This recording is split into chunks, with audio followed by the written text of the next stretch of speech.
very special individual here today by the name of Jeremiah, and he comes from the financial world, and really gives a good perspective and way for you to look at your financials. So, really greatly appreciate having you here today.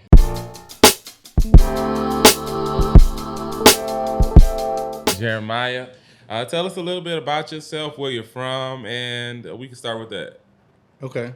Got the Sounds snap good. back on. I just noticed that. Yes, sir.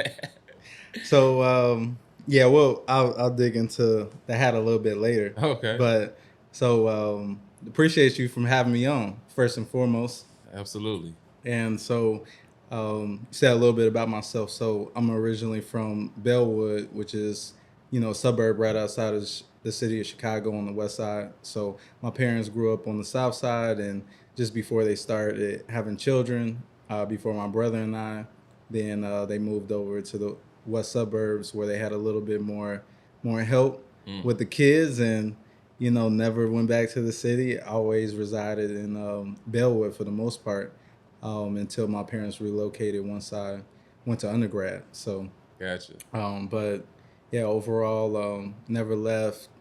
Did community college at Triton College in the west suburbs in River Grove, and so I got accepted to U of I down at Urbana-Champaign as a freshman. Got into the College of Business, and it was just that conversation like, hey, I think we need to save some money. So, school expenses, and so from there it was like, hey, go to Triton, get this 2-year degree. It was paid for free. I was in the scholars program, Oh, which okay. I actually loved my experience at Triton.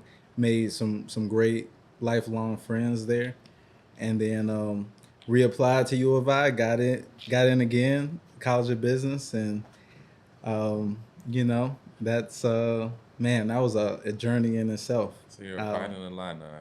Yeah, fighting the Illini. So So that would explain your Chicago hat a little bit more.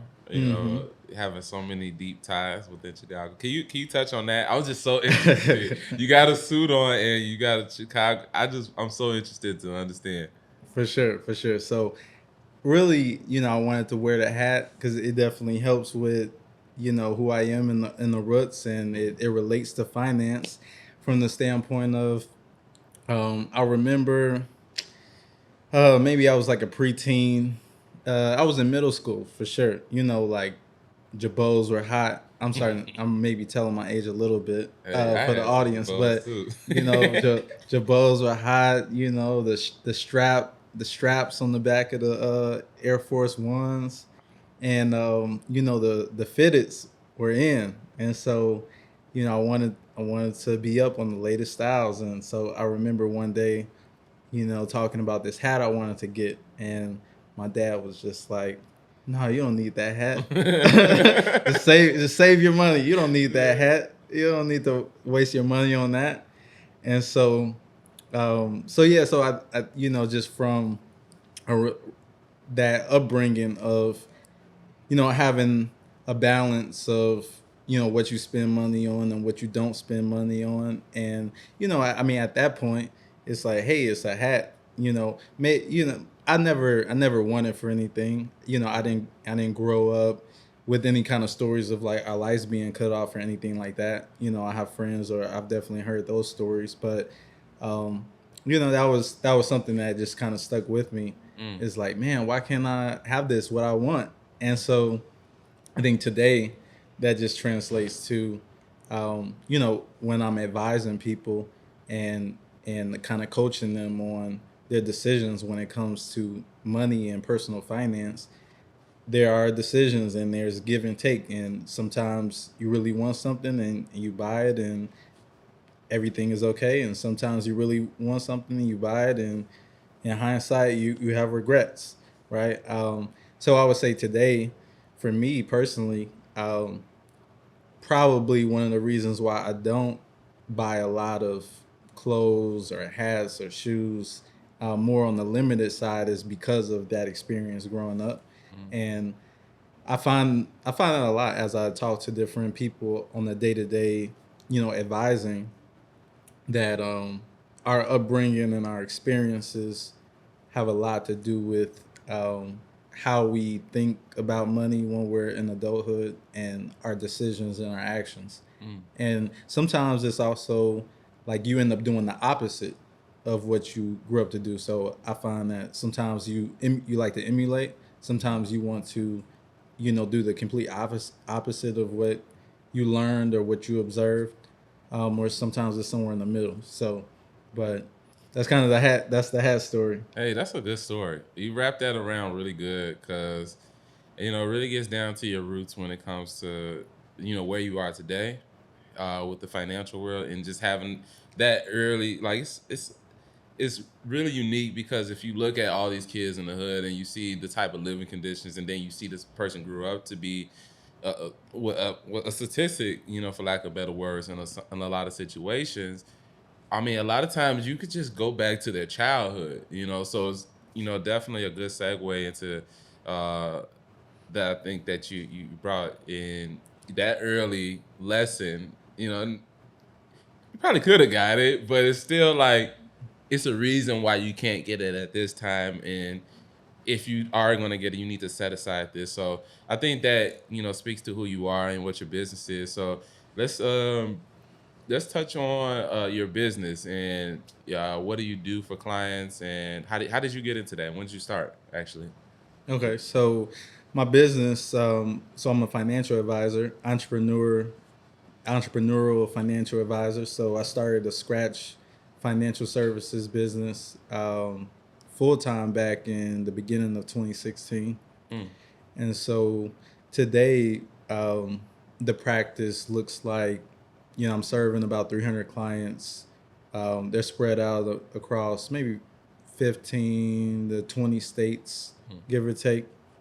And so, been hiring staff along the way, since the early days, just figuring that out. That's definitely a tough piece of the entrepreneurial side because, I have some friends that they're just working for a firm and they're a financial advisor for a firm. Mm. And so there's this whole other aspect when you're running your own business and starting from scratch.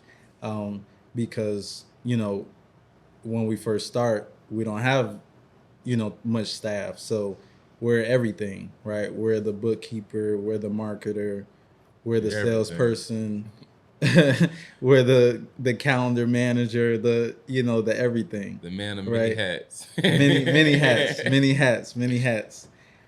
And so, but basically I partner and I'm contracted with a larger organization that allows me to access their over 150-year experience. They I get to tap into the different advisors that are already within the network. I get to tap into the resources, tap into the different tools, whatever that I need. I have there, but then I also partner with other firms and companies as well because you know like people like myself that are wearing the financial advisor hat and entrepreneurial hat. Very greedy. They, No. but people like myself, they, um, overall, they want to, um, be. They want to. I lost my train of thought for a second. No, Let me you see good. where was I going with that? So, um, So we were but touching on. basically just touching on the fact that sometimes like whatever partner and company that you work with, you're only working with that particular company and their tools and resources, and then sometimes you're able to work with that company and partner with other companies too. So I'm set up in that way where I partner with the parent firm, I partner with other companies too, but you have to kind of at least initially um, be licensed, contracted, everything from like a compliance standpoint Mhm. with at least one firm, because all of your business records and things like that are associated, and you kind of have to, there has to be a certain infrastructure set up because in the financial space there's a lot of compliance and regulation, and you want to have a good team backing you as well. So Gotcha. So what would you say is the top mistakes that an individual does? Because do you work with entrepreneurs and just regular people that work jobs or in Yeah, corporations? Okay. both entrepreneurs and folks that work 9 to 5s, are W-2 employees. Okay. So what would you say is the most common similarity with people when they start getting generating some income Hmm. and it's either entrepreneurial or personal side. What's some common similarities that you see, mistakes that they're doing when they're starting up normally? Hmm. Great question. So probably the one of the biggest mistakes is leaning too heavily on like credit cards and things like that, Mm, and not budgeting properly. Because sometimes it's like, hey, I have this credit card debt here, and I was just spending, right? mm-hmm. And they weren't mindful, which comes to the second point, which really everything kind of begins with the budget, right? Like they didn't do a budget, and so it's like, hey, after my rent and utilities are paid and all my bills, I have, $500 left over, but I'm spending $700, Right. right? Um, those are common mistakes when people are first starting off, right? Especially, for instance, like myself coming out of undergrad, and people were accustomed to working at the bookstore, earning 10 grand a year. Now they're earning 40 grand a year. They got a 30 grand pay raise and gone wild, right? But and sometimes it's not even necessarily gone wild. I would say another big mistake is that people don't assess what their future income is going to be. So they immediately like, hey, I got my first job out of school, time to go get an apartment. But they didn't do the math on the fact that based on all the bills and everything, they They can have only they afford have this. basically nothing left over at the end of the month. So then how can you save anything, right? Mm, And so it's like that turns into another issue of you don't have rainy day money, right? Because then we saw what just happened, COVID. It wasn't expected. No one knew it was coming, but it happened. And then therefore there are some people that lost their jobs and they didn't plan with foresight. They didn't think like, hey, they didn't think this was going to happen. They didn't have any safety net, and so now they're in trouble. mm, Right. So um, everything revolves around kind of that planning with foresight and really thinking ahead of, what do you need and are the resources there. mm, So I would say those are like, especially right out the gate, quick things that people don't pay attention to. mm. So let's. I'm gonna give you a scenario. Hmm. So say a person is bringing in 4,000 a month. Hmm. What realistically, and I want you to be brutally honest. Hmm. Realistically, um, what how much in rent should they be paying? How much should they be saving, and how much should they be spending whenever they do go out? Let's keep it with those three categories. So rent. What was the second thing I said? Rent. How much they should be saving, and how much realistically they should be spending if they do go out. Hmm. So an easy rule of thumb, because the thing is, it's all personal, right? Like everyone's situation is a bit different, and so it's hard to be cookie cutter. But as a rough rule of thumb, you could say, hey, based on my 4 grand a month income, I'm gonna take no more than half of that for all of my bills, like rent, everything included, and then so you have 50% left over, and then you take 25% and you save, and then you take 25% and you spend. Mm. So you 25% save and 25%. Do you think it's very important that people just allocate a certain percentage to just spending money just recklessly? Like, so for example, like for me, I think every month when I do my budget sheet, I try to do like 5 to 10% of just like, okay, this is just some stupid money. This is just something this is stupid. Like, and I feel like by me getting that out my system, I'm really it's really hard for me to like really just look at something and be like, that within that month. If I've already done it, it's really hard for me to like justify that and really go for it. So I mean, do you agree with that in a way, or you got a different type of method? Yeah, at the end of the day, it's discretionary money, and I think it's based on what you want to spend it on. So if you're like, hey, this is my blow it money, then that's what it is. For some people, this is my travel money, right? Like all they care about is Okay. traveling, and so they're going to use their discretionary money to be able to travel with, right? Sometimes people say, hey, it's vitally important for me to send money back home to my family, right? Like I have, for instance, like clients that were either born here or born overseas and they have family overseas and they're sending money back home as an example. And like that's not coming from their savings budget, that's coming from the discretionary budget, Okay. right? And so sometimes there's not as much like f off money right if because they have these certain responsibilities. Right. But yeah, I agree. I think everyone should have some level of like discretionary in the budget because I mean, if you're working hard, you deserve to Just say F to it do some, sometimes. you deserve to enjoy yourself. But and that's the thing. So, like circumstantially, sometimes again, it's just like the amount is not there, and that's I think that's where like that old saying or adage like keeping up with the Joneses. I think people need to dig more into like their values and what's important to them and then think about that and prioritize and like hey, like sending my kids like to this particular school is vitally important and based on my resources I can't afford to split what's left over into savings and the spending like in an equal way. Gotcha. Right, like based on my resources, I only have, X amount left over. And based on this, it's just important to put a larger weight of my, resources in the savings because of my values.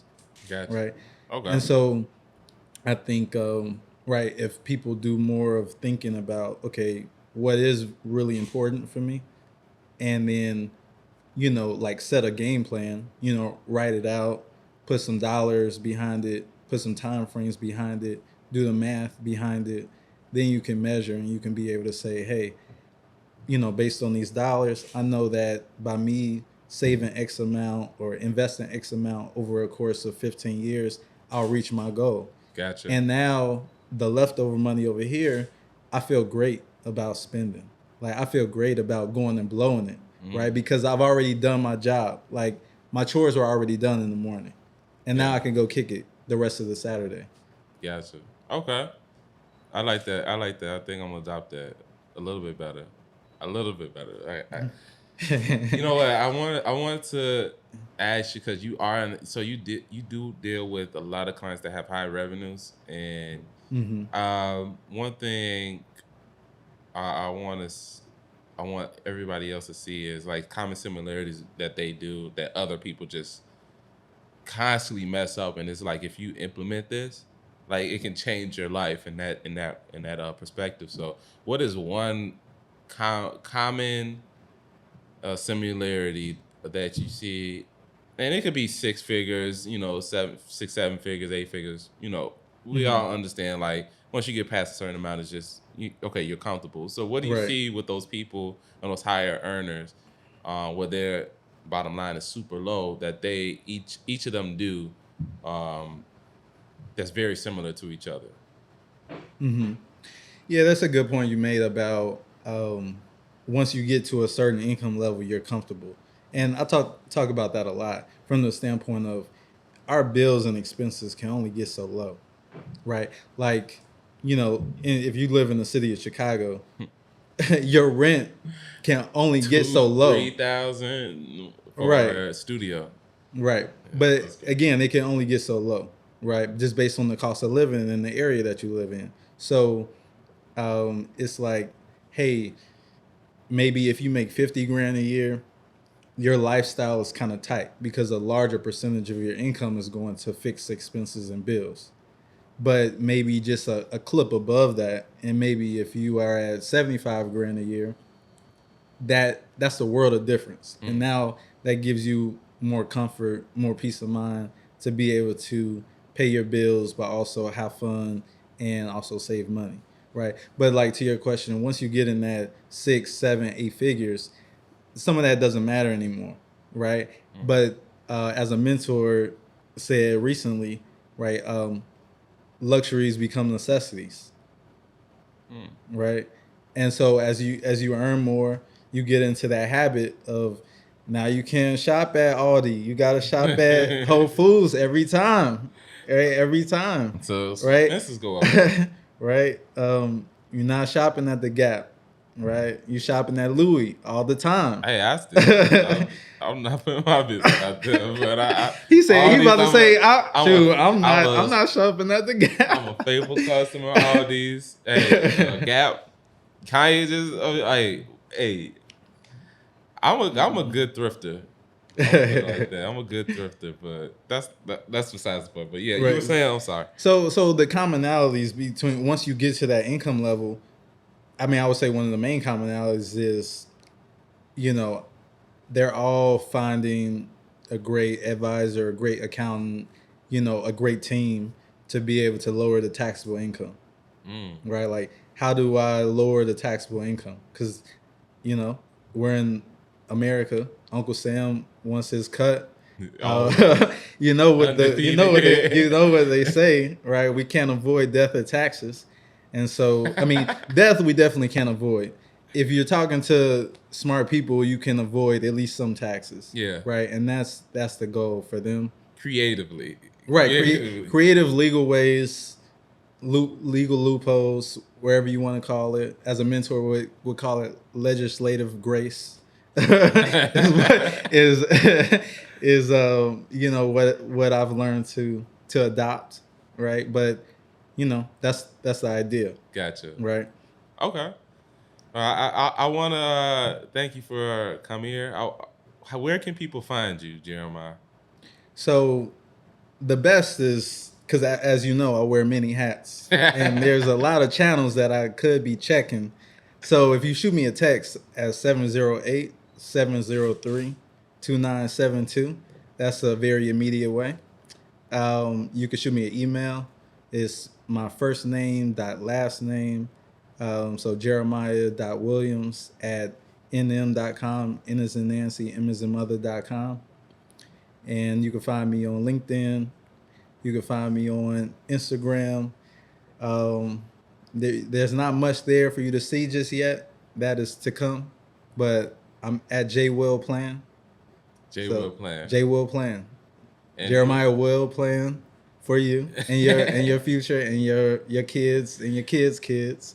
Hey, we do focus on generational planning, right? Leaving legacies. No, seriously, that generational, like especially with our community, we really don't focus on the grandchildren, our grandchildren, for lack of better words, and then 6, 7 generations down the line, like their children's children. So I think that what you just said is very important. I think that when people go to your platform, the content that you post and we'll be posting more of, is just showing them how they can implement that and working with you, and just, even if it's not even just, always just a transactional base, just the information, just because you might have a team member that's easier for them to work with, so it's just different scenarios for different people. But I think that the generational and just getting yourself founded on a budget, I mean, you touched on some really good points today. I see you got this. I only see black. I'm sorry. I see this black pen that's been glaring at me. Is that like you're an alpha, right? I am an alpha. This is a black entrepreneur pen, but okay. I am an alpha. I am an alpha. I didn't want to mess up. I don't want any beef. I don't want any beef. I messed up somebody. I mispronounced it. What is it? Is it? It's sororities and then fraternities. The guy, right? Yeah, fraternities and sororities. Fraternities. Yeah, our vice president is in the sorority. She's a member of Alpha Kappa Alpha Sorority Incorporated. Our vice president. Oh, Kamala Harris. Oh, Kamala Harris. Yeah. Okay, shout out Kamala Harris. Shout out. Hey, right? talk. Actually, can you touch on that real quick, and then we'll leave it off with that because What in particular? just being an alpha, like how's that helped you in your career? Because that a lot of people say they get into fraternity. Because I'm completely ignorant to fraternity, as you can see. I'm completely ignorant to it. I don't really know the difference a lot of times. So, can you explain to us a little bit of like your experience being an alpha and how that's helped you individually with your experience and get into the financial field as well? Yeah, definitely. I mean, from the jump. Well, I would say one. My dad's an alpha, right? So shout out to my dad. So you was born into this. This And is I not no was story. yes, You was yes. born into this. I bleed the black and gold. My dad came through fall '80, same chapter, tall chapter, University of Illinois, Urbana-Champaign. Um, so I mean, I think the biggest thing is like it was never pushed upon me. It was something I was aware of. And so then I went to college and my dad was like, "No, don't worry about that. Focus on your grades." Right. And of Okay. course, I'm like, "Yeah, whatever." I was at community college, trying to look and see what's happening on campus. You know, it was one of those. So, I think right, seeing like as I entered college, right, seeing the just like the presence that they had, right, like going to visit the college and looking at the step shows and seeing who's who and who's killing it at the step shows as an example, or like getting on campus and my dad introduced me to a few of the brothers, and as I just chat I'm getting to know a few people and they're cool. And but I would say one of the most memorable things right out the gate, I have a older frat brother, Prophyte, and um I didn't know he was an alpha. I just knew that he connected me with like one guy that I knew was alpha, connected me with another guy. I didn't know he was alpha, but I went to borrow his econ textbook, and he like had this little handwritten contract and said like, "Hey, you got to return this and everything."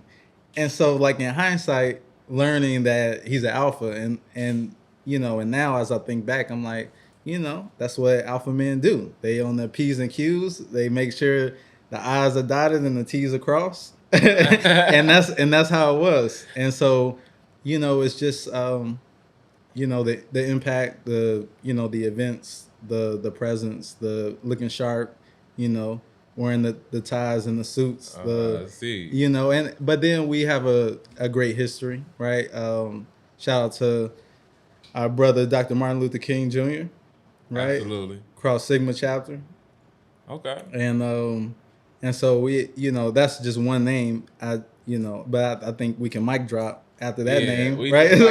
We can drop it on there, right? We can mic drop after that name. So, but there's been a lot of prominent members, and I think all in all, it's just about the spirit, right? Like the spirit of the fraternity is to uplift, is to impact our community, is to transcend, to go to the next level. For sure. Well, I appreciate you sharing that with us.